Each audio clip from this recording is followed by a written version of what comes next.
सुखी नगर गांव में एक दिन रानू अम्मा वहां घूम रही थी। आधी रात को उन्हें नींद नहीं आ रही थी, इस वजह से अपने गांव के पास वो टहल रही थी। जैसे ही सारे गांव वाले सो जाते हैं, तभी वहां पे एक बहुत ही प्यारी सी टुन्नी चिड़िया रानू अम्मा के सामने आ खड़ी होती है। उसके आंसू देख रानू अम्मा पूछती, अरे प्यारी टुन्नी, तुम क्यों रो रही हो और क्या हुआ? वो टुन्नी बस बड़े बड़े आंसू गिराए जाती और कहती, रानू अम्मा मेरी मदद करो, मेरी मदद करो, मैंने सुना है कि आप बहुत लोगों की मदद करती हो। तभी रानू उससे कहती, अरे तू बताएगी कि बात क्या है, तभी तो मैं तेरी मदद कर पाऊँगी। टुन्नी के बड़े बड़े आंसू रुकने के नाम नहीं लेते। रानू अम्मा से वो कहती कि उसकी अम्मा का तबीयत बहुत ख़राब है और वो फिर अगर उन्हें कुछ हो गया तो नहीं जीना चाहेगी। रानू उसे समझाती, देख ऐसी बातें नहीं करते, तू मत घबरा, मैं तेरी मदद करूँगी। रानू को वो अपने झांसे में लाने में सक्सेसफुल हो जाती है। रानू उसकी बात मान लेती। वो कोई साधारण टुन्नी चिड़िया नहीं थी, वो एक चुड़ैल थी जो कि रानू को अपने बातों में फंसा रही थी और जंगल की ओर ले जाना चाहती थी। रानू कहती, अच्छा ठीक है, मैं तेरे साथ चलूँगी, तू बता कहाँ चलना है और तेरी अम्मा कहाँ है? तू बिल्कुल भी मत घबरा, वैसे भी मुझे नींद नहीं आ रही है और मेरे घर वाले सो रहे हैं।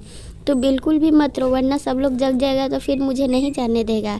ये सुन वो चिड़िया चुप हो जाती और रानू अम्मा को कहती, यहीं जो पास का जंगल है वहीं पे तो हमारा बसेरा है, हमने वहीं घोंसला लगाया है। रानू कहती, तो फिर ठीक है, रोना बंद कर और चल जल्दी से, हम लोग जंगल की ओर चलते हैं, तेरी अम्मा को देख के लौट भी जाऊंगी।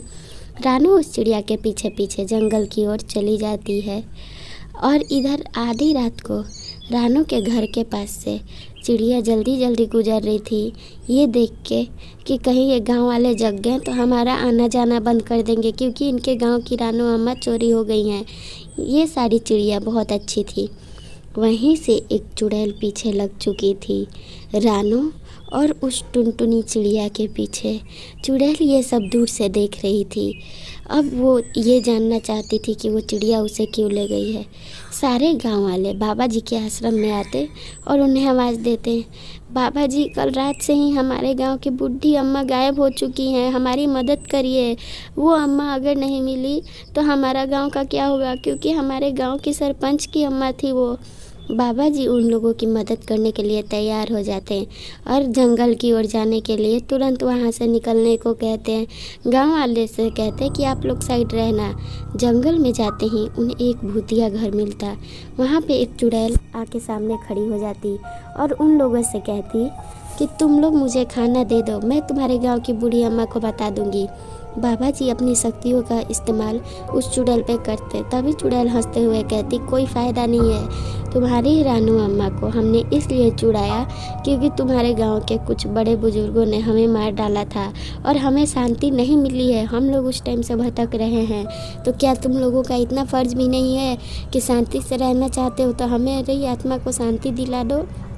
गांव वाले घबराए, बस बाबा जी के पीछे छिपे रहते हैं। बाबा जी भी बहुत प्रयास करते कि उस चुड़ैल की बातों में ना आए। अपनी शक्तियों का इस्तेमाल वो किए जा रहे थे। तभी वो चुड़ैल अपनी जादुई शक्ति से उन लोगों के सामने रानू अम्मा को ला खड़ी करती ताकि उन्हें विश्वास हो जाए। रानू को देख गांव वाले कहते, बाबा जी अम्मा जी तो पीछे खड़ी है। रानू उनसे कहती, ये जो कह रही है बिल्कुल सही कर रही है, इसने पहले मुझे चिड़िया का रूप लेके अपने चलावे में ला लिया, लेकिन वहाँ जाने के बाद इसकी दुख भरी कहानी सुनने के बाद मैं भी चाहती हूँ कि आप लोग इसकी मदद करें।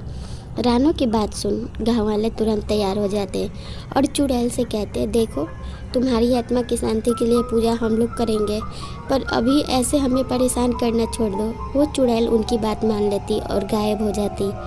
रानू अम्मा उन्हें समझाती कि हम लोगों को इस चुड़ैल की मदद करनी ही चाहिए। सारे गाँव वाले इकट्ठा होते हैं और फिर चुड़ैल से माफ़ी मांगते अपने बड़े बुजुर्गों के लिए। चुड़ैल उनकी बातें सुन बिल्कुल भी घबरा जाती है कि ये इंसान कब से इतने अच्छे हो गए और उसकी आंखों में आंसू आ जाते। चुड़ैल उनको नहीं मारने का अब वादा करती है और गांव वाले भी वादा करते हैं कि वो लोग उसकी आत्मा की शांति दिलाएंगे। आपस में अगले दिन सारे गाँव वाले इकट्ठे खड़े होके चंदा बिटोरने की बात करते हैं और कहते हैं हम लोग चंदा इकट्ठा करके उस चुड़ैल की आत्मा को शांति दिलाएंगे। और फिर उसकी आत्मा की शांति के लिए पूजा हो जाती, तब से वो चुड़ैल नहीं भटकती है। ऐसी कहानी देखने के लिए चैनल सब्सक्राइब कर लें और वीडियो को लाइक कर दें।